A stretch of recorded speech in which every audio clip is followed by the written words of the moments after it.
चेहरे पर इसकी आंखें बहुत अजीब थीं, जैसे उसका सारा चेहरा अपना हो और आंखें किसी दूसरे की, जो चेहरे पर पपोटों के पीछे मैसूर कर दी गई। इसकी छोटी नोकदार ठोड़ी, पिच के लबों और चौड़े चौड़े किलों के ऊपर दो बड़ी बड़ी गहरी स्याह आंखें अजीब सी लगती थीं। पूरा चेहरा एक चालाक, ज़हीन, शातिर, खुदगरज और कमीने आदमी का था। ऐसा चेहरा जो 35 बरस बाद अक्सर उन इंसानों के यहाँ मिलता है जो नौजवान होते ही गलत धंधों में पड़ जाएं। इसीलिए मुझे उसकी आंखों से बड़ी दिलचस्पी पैदा हो गई। मालूम नहीं कहां से चुराई थी जालिम ने ये आंखें। मैं इसकी दुकान पर अपनी कमीज सिलवाने गया था। कोलोन में इसकी कपड़ों की बहुत बड़ी दुकान थी। बाहर तख्ता लगा था, यहाँ जोड़ा 24 घंटे में तैयार किया जाता है। तख्ते ने मुझे दुकान के अंदर जाने पर माइल किया। एक तो ये थी, दूसरी वजह उसका नाम था जो तख्ते पर बड़े बड़े हुरूफ में लिखा था, प्रोप्राइटर बीडी इसरानी। वो बीडी इसरानी था और मैं जीडी इसरानी। नामों की मुमासिलत ने भी मुझे इस दुकान के अंदर जाने पर मजबूर कर दिया। वो उम्दा कपड़े पहने, मुंह में लंबा सिगार दाबे, हाथों में हीरे की 2 अंगूठियां पहने, बढ़िया तंबाकू का खुशगवार धुआं छोड़ते अपनी कुशादा दुकान में इधर उधर घूम रहा था। पहले तो उसने मेरा कोई ख्याल नहीं किया, लेकिन ऑर्डर लेते वक्त जब उसने मेरा नाम मालूम किया तो खुशी से चौंक पड़ा। हम दोनों सिंधी थे और एक ही जात वाले, और ये हांगकांग था, वतन से इस कदर दूर। चंद मिनटों में हम एक दूसरे से घुल मिल गए, जैसे बरसों के दोस्त हों। उसने मुझे रात के खाने पे अपने घर आने की दावत दी, जो मैंने फौरन कबूल कर ली। फिर मैंने अपनी एक तकलीफ भी इससे बयान की। मैं कैंथ होटल में ठहरा था। बॉम्बे ऑब्जर्वर के नुमाइंदे की हैसियत से हांगकांग आया था। ये सस्ता किस्म का होटल था। एक रोज रात को 2 बजे के करीब मैं लौटा तो मालूम हुआ होटल के 8-10 कमरों में एक साथ चोरी हो गई है। बदकिस्मती से उनमें मेरा कमरा भी शामिल था। मेरे दोनों सूटकेस चोरी हो गए और टाइपराइटर भी। पुलिस तहकीकात कर रही थी, करेगी और करती रहेगी, मगर मुझे 2 दिन बाद बम्बई लौटना था। ऑब्जर्वर के एडिटर ने फौरन वापस आने के लिए तार दिया था। हांगकांग में मेरा काम खत्म हो चुका था। अब मुझे बम्बई पहुंचकर वहां से फौरन नैरोबी जाना था। मुझे कुछ रकम चाहिए। मैंने बीडी इसरानी से कहा, मगर मैं अब उसकी इव्ज़ सिर्फ अपना चेक पेश कर सकता हूँ, वो भी हिंदुस्तान के बैंक का। कितनी रकम चाहिए? उसने पूछा। 500 रुपए। जरूर। बीडी इसरानी ने इत्मीनान का सांस लिया। मेरे साथ चलो, मैं अभी बैंक से अपनी गारंटी पर आपका चेक कैश कराए देता हूँ, या खुद रकम दे दूंगा। यहाँ हम सिंधियों का अपना एक बैंक है। 2 सिंधी मर्केंटाइल बैंक 5 मंजिला इमारत में वाक़ था। बीडी इसरानी ने मुझे बताया कि बैंक की इमारत का मालिक वही है। 11,000 रुपए किराया हर महीने आता है। वो बैंक का डायरेक्टर भी है। 500 रुपए दिलवाकर उसने मुझसे कहा, शाम के ठीक 6 बजे मेरी दुकान पर आ जाना। घर जाने से पहले थोड़ा सा घूम फिर लेंगे। मैं शाम के ठीक 6 बजे उसकी दुकान पर पहुंच गया। वो पहले से ही मेरी राह देख रहा था। दुकान के मुलाजिमों को हिदायत देकर मेरे साथ बाहर निकला। दुकान के बाहर बादामी रंग की एक मर्सिडीज खड़ी थी। हम इसमें बैठ गए। वो मोटर बहुत तेज चला रहा था, मगर गाड़ी के ब्रेक बहुत उम्दा थे। इसका चेहरा छोटा मगर जिस्म बहुत मजबूत था। खास तौर पर उसके हाथ बड़े मजबूत और बालों से भरे दिखाई देते। खूबसूरत जोड़े के अंदर उसका जिस्म जरूर किसी बिनमास या गोरीला का रहा होगा। वो राह चलते चलते सीटी बजाता। किसी खूबसूरत चीनी लड़की के करीब जाकर अपनी तेज मोटर एकदम धीमी करके इससे चीनी जबान में कुछ कहता और फिर हंसकर आगे चल देता। इसके लबो लहजे से मालूम होता था कि नाशाइस्ता फिक्रे कस रहा है। किसी चीनी लड़की से पिटे नहीं अब तक? मैंने पूछा। यहाँ किसमें हिम्मत है जो इसरानी को पीटे? ये गली मेरी है। तुम्हारी कैसे है? इस गली के सब गुंडों को मैं जानता हूँ। यहाँ मेरे 2 जुआ खाने चलते हैं, देखोगे? देख लेंगे। सामने क्रॉकरी की दुकान, पिछवाड़े जुआ खाना, दोनों के दरमियान जाए हाजत का एक लंबा कमरा, जिनके अंदर 2 अधेड़ उम्र की चीनी छोटे छोटे तौलिए लिए खड़े थे। वो इसरानी को तो पहचानते ही थे, इसलिए मुझे जुआ खाने जाते हुए किसी दिक्कत का सामना नहीं करना पड़ा। मगर दूसरे ग्राहकों के लिए कोड वर्ड था। इस जुआ खाने में वही जा सकता था जिसे वो खुफिया लफ्ज मालूम होता, वरना बस हाजत दूर करे और वापस हो जाए। मैं हर काम बड़े स्टाइल से करता हूँ, बीडी इसरानी ने मुझे अपना जुआ खाना दिखाते हुए कहा।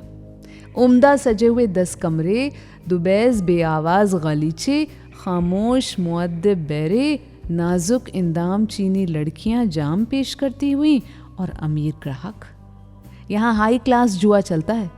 सिर्फ गिने चुने ही ग्राहक आते हैं। रोज़ रात को 2,500-3 हज़ार डॉलर मुझे यहाँ से मिलता है। बाहर क्रॉकरी की दुकान भी अच्छी चलती है।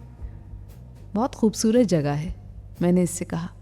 यहाँ तो खलीफा हारून रशीद की तरह ताली बजाने को जी चाहता है। कौन खलीफा? उसने हैरत से मेरी तरफ देखकर पूछा। इसकी आंखें मुझे उस वक्त बड़ी मासूम और भोली सी मालूम हुई। कुछ नहीं, मैंने बात टालते हुए कहा। बम्बई में मेरा एक दोस्त है, वो मुझे उस वक्त याद आ गया। जब वो कोई अच्छी जगह देखे तो ताली पीटने लगता है। क्या बचपना है, उसने मुझसे कहा और लंबा सिगार अपने मुंह में लेकर उसका खुशगवार धुआं मेरे मुंह पर फेंकने लगा। जुआ खेलोगे? उसने पूछा।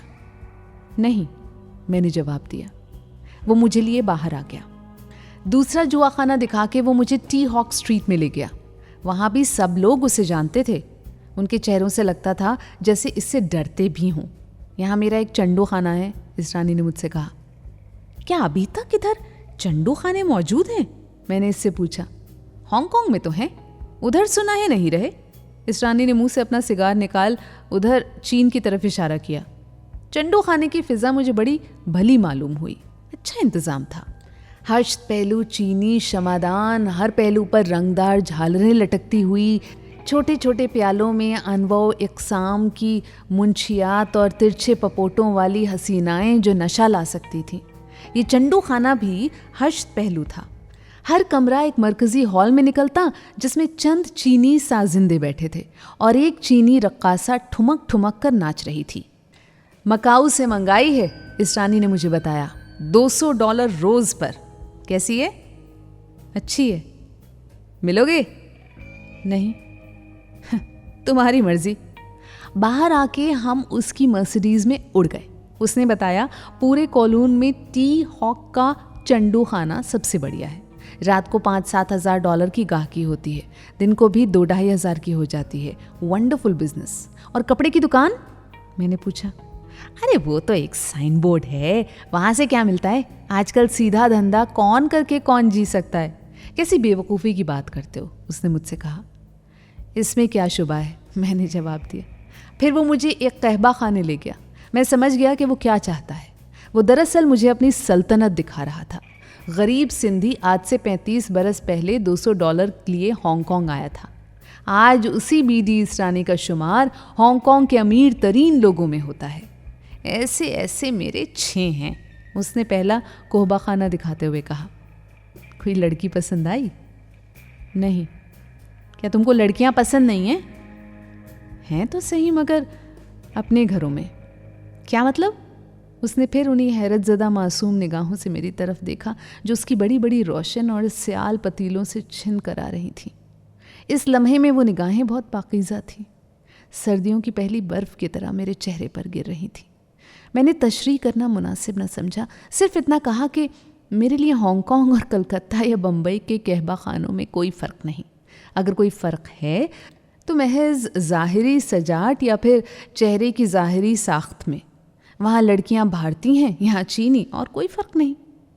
ओह, मैं समझ गया, तुमको फ़ॉरेन माल पसंद है। एम्बेसी रोड पर जो मेरा बुरा थल है, इसमें बाहर का माल भी मिलता है। अभी तुमको उधर ले चलता हूँ। उधर एक नई छोकरी आई है, इसको ज़रा देख लूँ। इस रानी ने मोहतमिम से चीनी में कुछ बात की।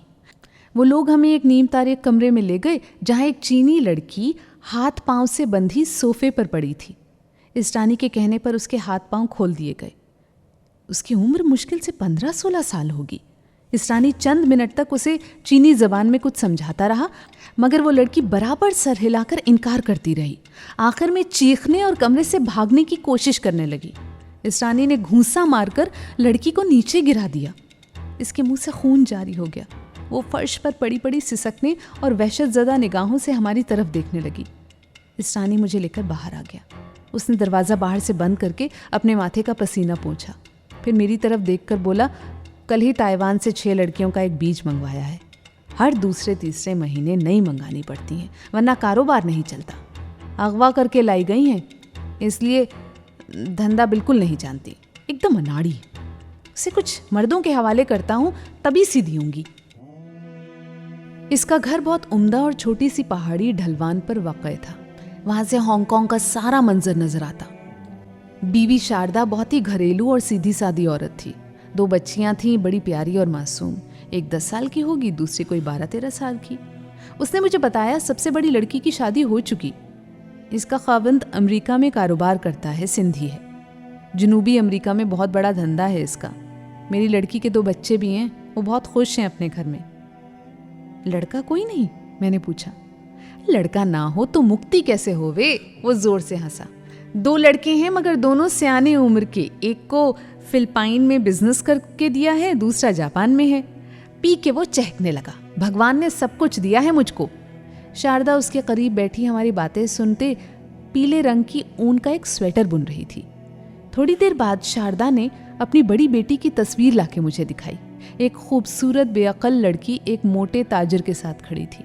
दोनों के चेहरों पर वो हिमाकत भरी खुशी तारी थी जो सिर्फ शादी के इब्तदाई दिनों में नजर आती है। तभी वो हंसकर बोला, 35 साल हुए मैं हांगकांग आया था $200 लेकर। आज 2 करोड़ से ज्यादा की जायदाद मेरे पास है। तुम एक आतिश फिशा पहाड़ के दहाने पर बैठे हो। हांगकांग 2 घंटे में चीन के पास जा सकता है। मैं बेवकूफ नहीं, इसरानी बोला। इसलिए तो मैंने अपनी फर्म का सदर दफ्तर मनीला में खोल रखा है। सुखदास कव्वास का इंचार्ज बना दिया। बाकी सब बंदोबस्त ऐसा है कि मैं भी हांगकांग से 2 घंटे में जा सकता हूँ।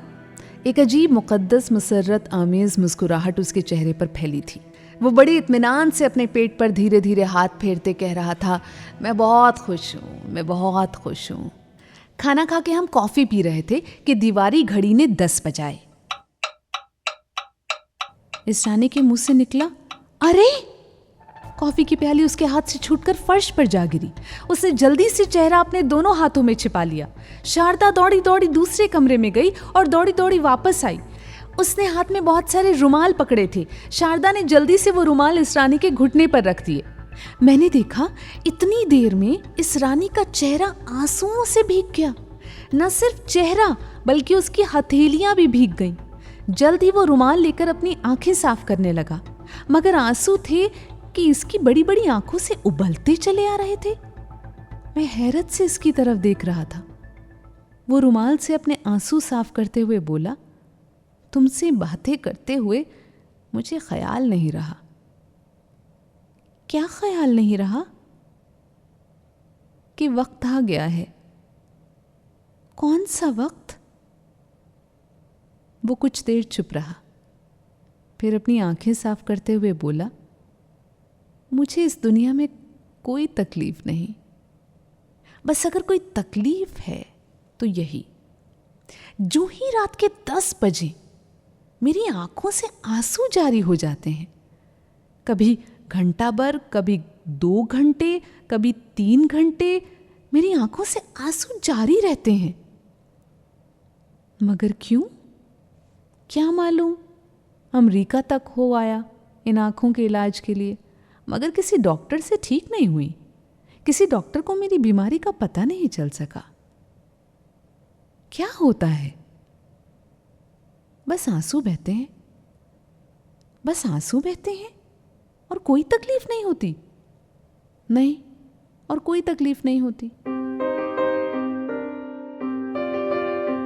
इसकी आंखें रो रही थीं, आंसू गालों पर बह रहे थे। वो बार बार रुमाल लगाकर अपनी आंखों को खुश्क करता। आंसू बहकर निकलते चले आ रहे थे।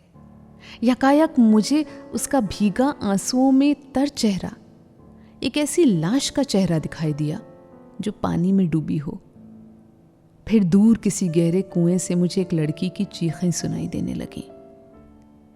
शायद ये आंखें एहतिजाज करती हैं। क्या? वो आंखें पोंछते पोंछते मेरी तरफ हैरत से देखने लगा। क्या कह रहे हो तुम? मैं नहीं समझा। कुछ नहीं, ये वो बीमारी है जिसे तुम नहीं समझ पाओगे।